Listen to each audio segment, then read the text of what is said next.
to ask is, what year did you do the CTMC? Jared? I believe I was 2 sessions ago. I think it was 2022 or 2023. In Charlottesville? Yeah. I was actually in Iowa. Oh, in Iowa? Yeah. Oh, so that would have been, yeah, somewhere around there. Somewhere around, somewhere around there. Okay. 2023. Okay. 2017. Where was that? That was Iowa. Iowa. I want to say 2019, right before the pandemic, I think. Iowa? Iowa. So there's something magic about Iowa. Well, we all know. Speak loudly. We will speak very I loudly. know, do we have a, yeah, we'll have to yell. We don't have any amplification here, so you'll have to use your Broadway voices. Use your stage. Yeah, raise your hands if you can't hear us in the back. Try it again. So I'll just kind of go serially here. Where were you career-wise at the time that you did your CTMC? Had you been funded, or this was your first foray? Sure. So this was my first foray into grants. I actually had a rejection, so I was coming with a failed clinical trial grant to CTMC, and I had feedback from my reviewers, and so it was a great opportunity for me to be able to get feedback from experts here and for them to critique what the reviewers said and help me formulate a response so that I could apply again the following year. And it was successful. So from the CTMC feedback, I was able to land my first grant. It was funded and still ongoing clinical trial right now, actually. Fantastic. Heidi? Yeah, so I had done a master's in public health and left fellowship thinking I was going to do just a little bit of homegrown, unfunded research, and I was a totally clinical faculty member. And then eventually I realized, ooh, okay, I probably need some funding to make some impact. And I had applied for one grant at the time when then I applied for the CTMC. And kind of like what Jared was saying, that grant that I worked on in the CTMC was the next version of that grant I'd submitted, and it was funded, and it was the beginning of a total transition in my career towards a research-intensive person. So I think I believe I had a small grant as a fellow when I did the CTMC. I think I was new attending, and I was applying for a foundation grant, and with the guidance from the CTMC, I was able to get that.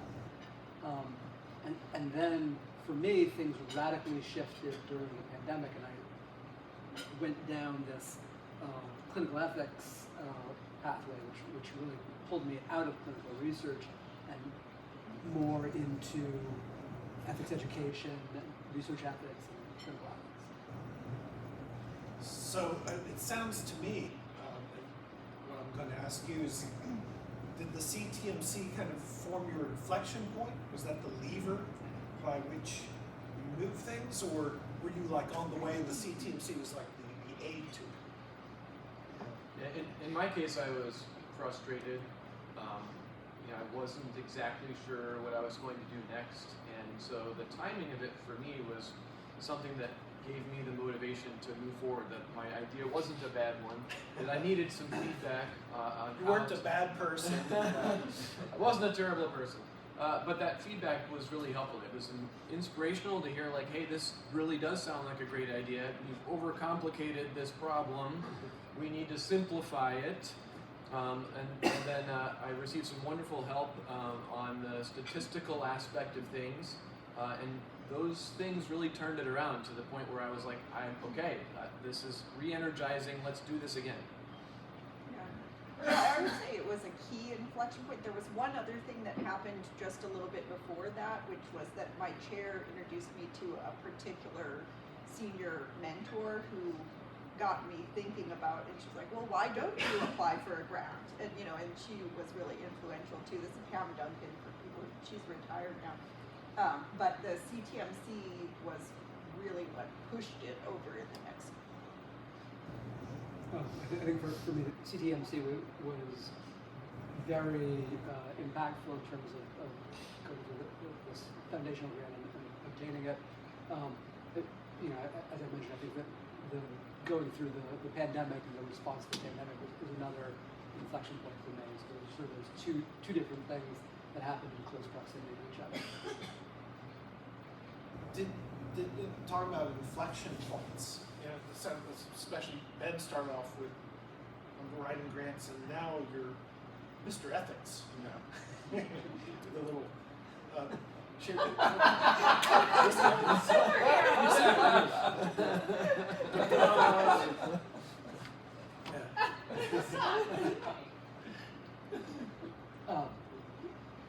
So yeah, I mean, I think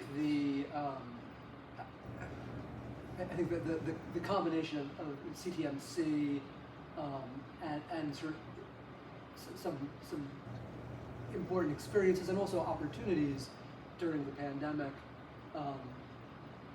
you know, resulted in that big shift. I don't think had either one of those things not happened, I don't think I would have gone down the path that I did. So you know, I think that this was very important, both in terms of networking and, you know, thinking about research ethics, you know, and then sort of what was going on in our healthcare system during the pandemic was important in terms of pulling me more into sort of organizational ethics and clinical ethics. So those two together sort of determined my path. You know, one of the things that I benefited from doing this is being a better mentor, right? You do something over and over again, and eventually you're going to get good at it. What was your experience with mentorship, and how's that informing how you are a better mentor nowadays? Because I think that's one of the core concepts of CTMC. I can start, but your question is about mentorship in the CTMC and how Well, it, which I can yeah. speak to that. So the two clinical mentors from my small group are here in the room, and they've never gotten rid of me. Is she in the room? Yeah. Well, yeah. So it was really neat, you know, to connect with Robin and Adam, and have some external people besides like a great mentor that I had from my fellowship institution to touch base with here or there that have a breadth of experience and other people that they can link me to outside of my institution. So that was one thing that was really great, and that small group experience where you just keep workshopping your project is kind of like nothing else, at least that I've experienced in other time frames. The other thing, though, is having that statistical mentor gives you such an appreciation for probably what's lacking in your own statistical, you know, connections, and that I think has influenced a lot of how I mentor people now in terms of, you know, seeking these different types of expertise, and that sort of workshopping the idea, and you can't really come back to it too many times when mentees are preparing grants and things like that. I think it helps me, you know, try to encourage them to keep coming back to it and bringing it back to refine more than they might have done otherwise.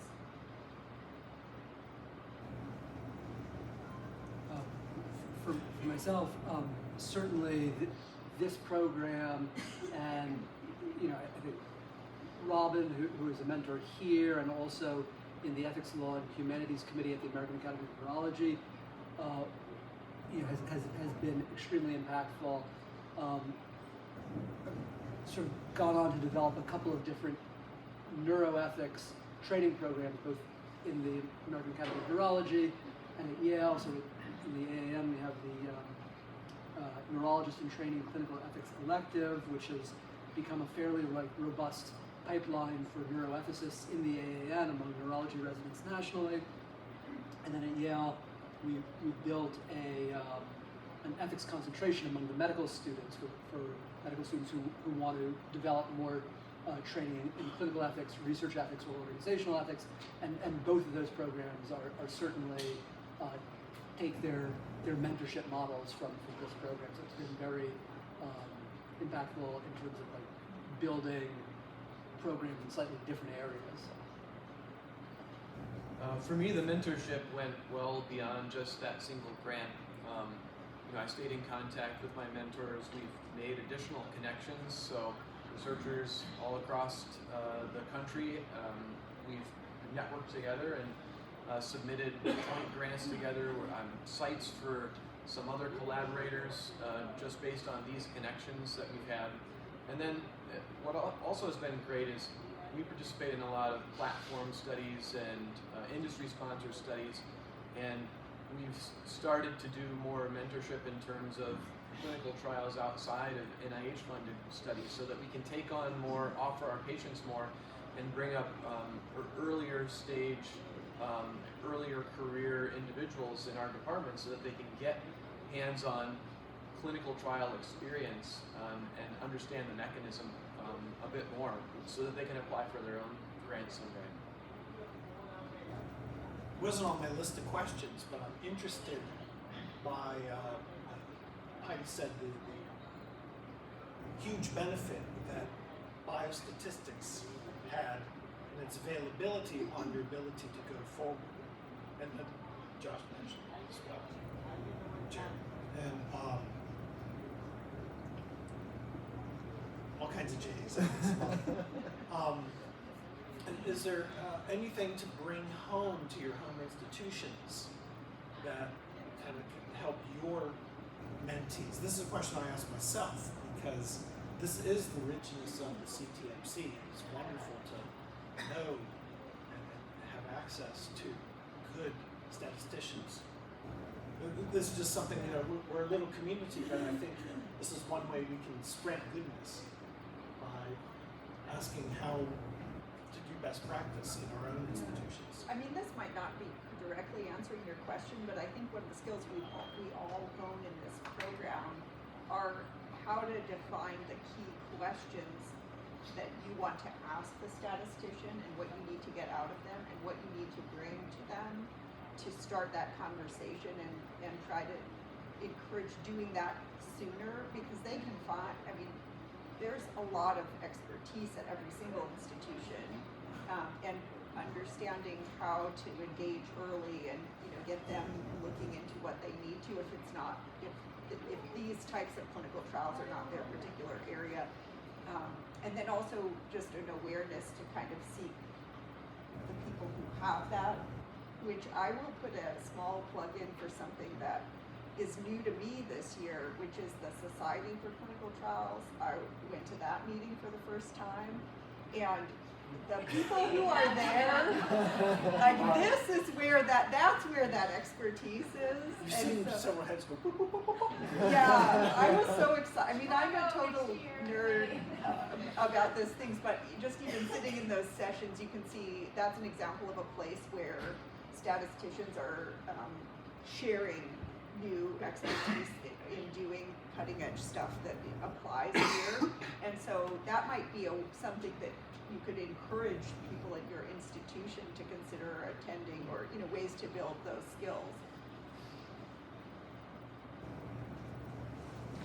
Anything else about local Yeah. biostatistics? You do So- have the ear of the chair. Yeah, not everybody has Kurt. Kurt was instrumental in helping me with my grant.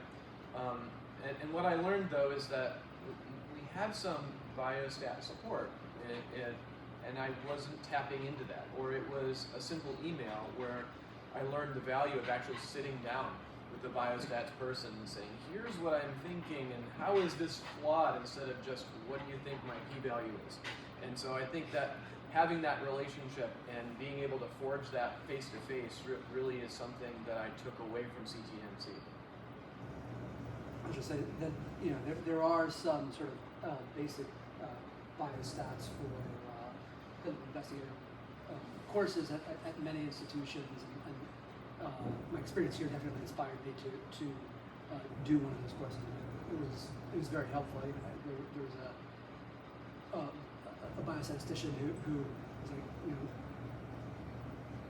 in a sense, like, you're going to be the best biostatistician for your project because you're going to know the the questions and the parameters you're dealing with in a way that nobody else will. I don't think you can serve as your own biostatistician as you get into more advanced trial design, but I do think this course really demonstrates the importance of biostatistical fluency for clinical investigators. And for me, it was an inspiration to do some of that coursework that I would not have otherwise done. So this is a question to help me, right? We have to think of in the future how to steer the course or what's going to happen with renewal and things like that. Heidi, it's almost a decade since we're here, and some shorter terms that you guys were here. And do you think the conditions that existed, when you were coming to this inflection point, what do you think we need to anticipate for example, your mentees who might be coming to the CTMC? What things should we think of perhaps to either better lure them into the CTMC or better support them when they come to the CTMC? What forces are afoot that we should be cautious of that you've seen in your own institution? I could say that I think there are definitely young physician investigators who are rethinking whether they want to be investigators based on federal policy and what they're hearing about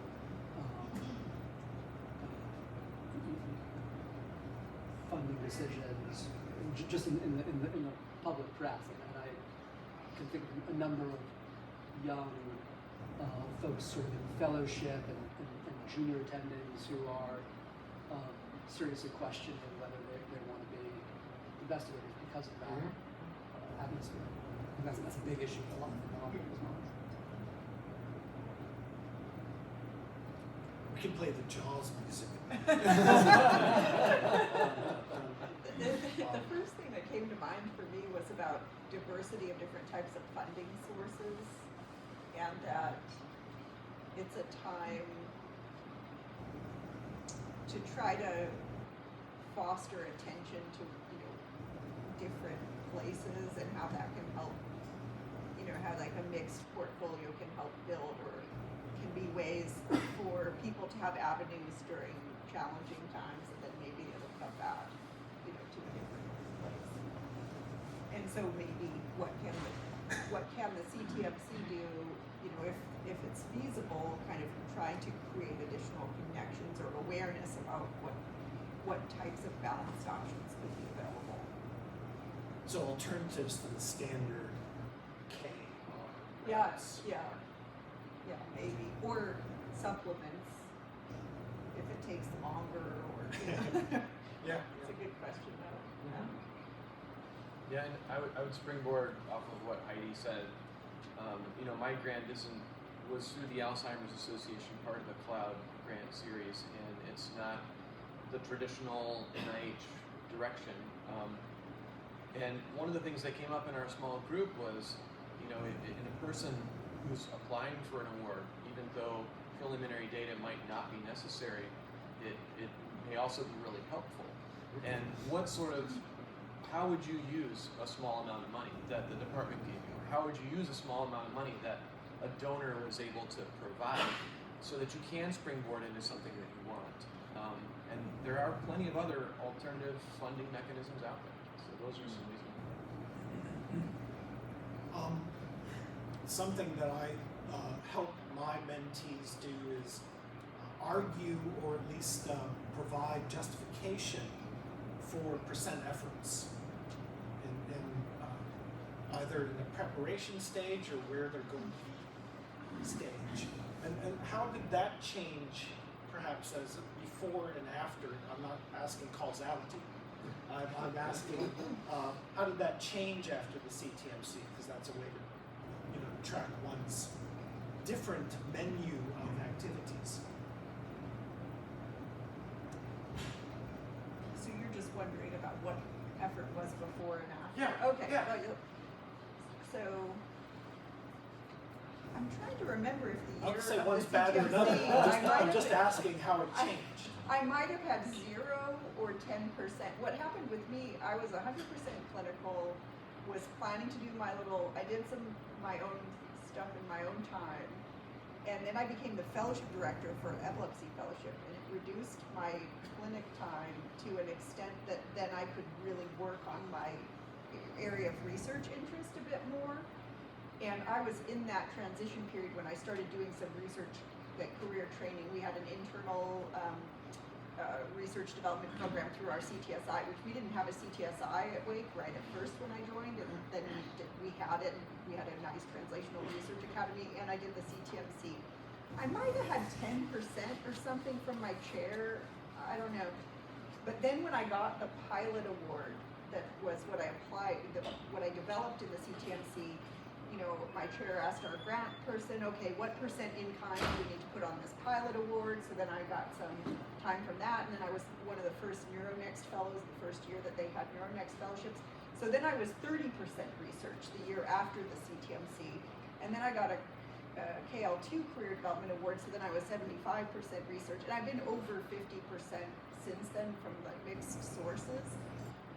But of course, like, you know, times are interesting, and Well, yeah, we'll see how that goes. But we all agree percent effort is a polite fiction yeah. that we tell each other. But you know, I am grateful that my institution, you know, once you had a funding, extramural funding of some sort, they really obey it. You know, like they calculate the service schedule based on a certain calculation, and then you think about the clinic stuff. So once you have something, it is truly protected there. So that part's very good at my institution. So I think I was 40% protected time for research prior to the CTMC, and I was able to get a career development award from VA that protected 75% of my time, and then I transitioned into ethics, and that was initially 50% of my time, but it's grown over the years, like incrementally. Now it's, I think as of right now, it's 90% on paper, clinical ethics. You want me to leave the room, Jared? I don't know. I mean, I think. Moving on.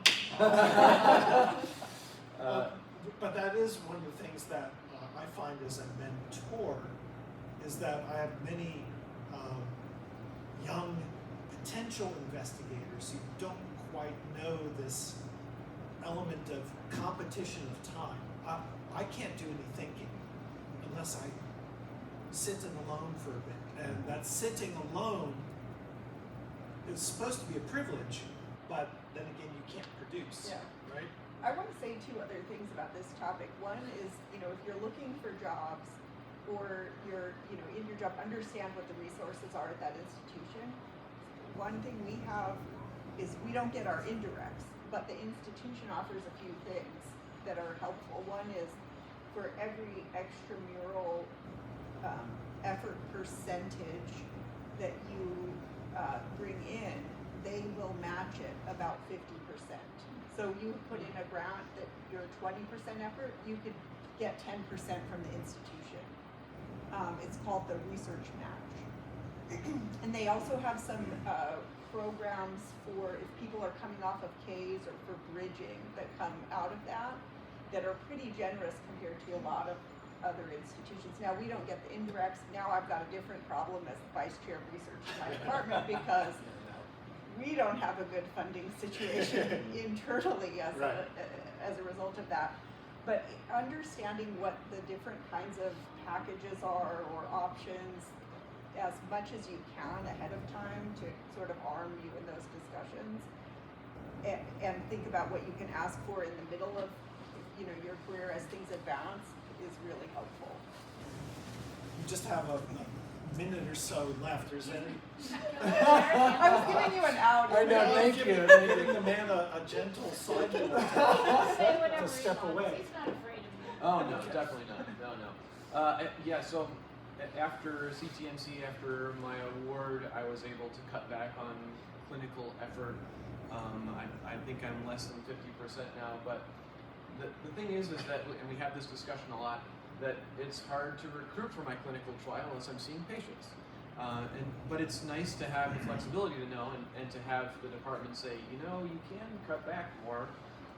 But it's been sort of a pull in both directions because I want my trial to be successful. I want to find patients. I want to offer these treatments at the same time as being able to run the study as well. So it's nice to have the freedom and flexibility to do both, and that's the beauty of what we do. Good answer. Is there anything you want to add in our closing moments? Otherwise, Well, I'll just say I agree with that too. When I got that first pilot award, I decided not to reduce my clinic so that I could have more opportunities to try. It was like embedded in the care, the way that trial was designed. And so I think it is really something to think about. Another thing is that if you're not seeing patients, then there's probably less opportunities for when those donors might come around. I don't know how often people have an opportunity to do that, but that's important. well, anyways, as an organization, we're very proud of you, and we invite you for a reason. So thank you very much. Thank you so much. Okay. We will begin.